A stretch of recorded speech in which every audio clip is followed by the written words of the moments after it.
Hi, Tom Walls, Carbide Processors. Want to talk about how to design a new carbide part, a tool using a new carbide part, something along those lines. This is a drawing a customer sent me. There are red marks on it that I just made today. The story behind this: customer has a great tool, he's a great guy, getting really busy, he wants to speed up production. He thinks that if he redesigns the carbide part a little bit so that there's kind of an automatic fixturing component to it, it'll really speed up his production. The problem is he wasn't sure what kind of tolerances he actually needed, and he wasn't sure what kind of tolerances the carbide companies could produce at what cost. There's three ways to do this, to make carbide parts. Basically three ways. First, tungsten carbide starts as a powder with wax in it. It is pressed, the wax is melted out, then you get what's called the green state. In the green state you can machine it. It's softer than sidewalk chalk, so it's real easy to machine. However, then when it gets sintered to make it hard, it moves a little bit and shrinks a lot, so you have to be really good the first couple times to make sure you end up with the dimensions you want. So the first way is just to press and sinter. The second way is to machine in the green state. The third way is to sinter, I don't know, a block, a bar, something, and then grind it with a diamond wheel. The third way is the most expensive, but it gives you the tightest tolerances on your dimension.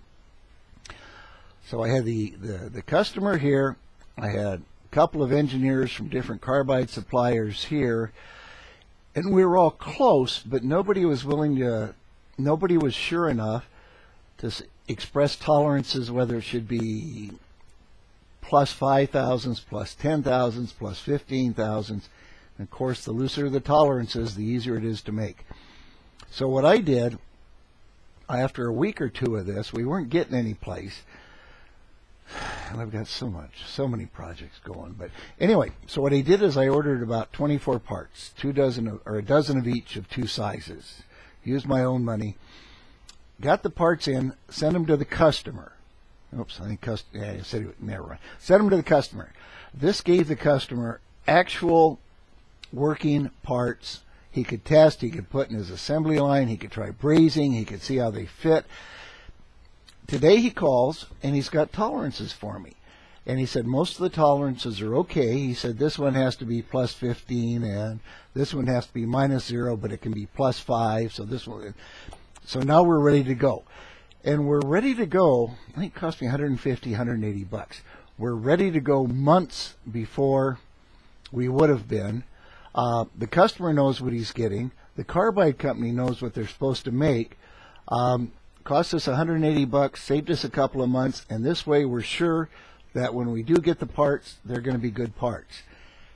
And if you've done any development at all, you know that 180 bucks, if you're going to trade a month or two for 180 bucks, you are so far ahead on the deal that there's just no way around it. So we can get and are happy to get you special carbide parts. The test parts, the individual short run hand formed parts, are going to be much more expensive than the production parts. And if you used to buy in standard carbide parts, it's going to look like a fortune. But if you get the prototypes, you're going to want to know what you get, and then we can go into mass production and the price will just drop like a rock and you're still a couple of months ahead. So that is it. Let me know if you're working on anything involving carbide, and we'll build you some samples. Thank you. Bye.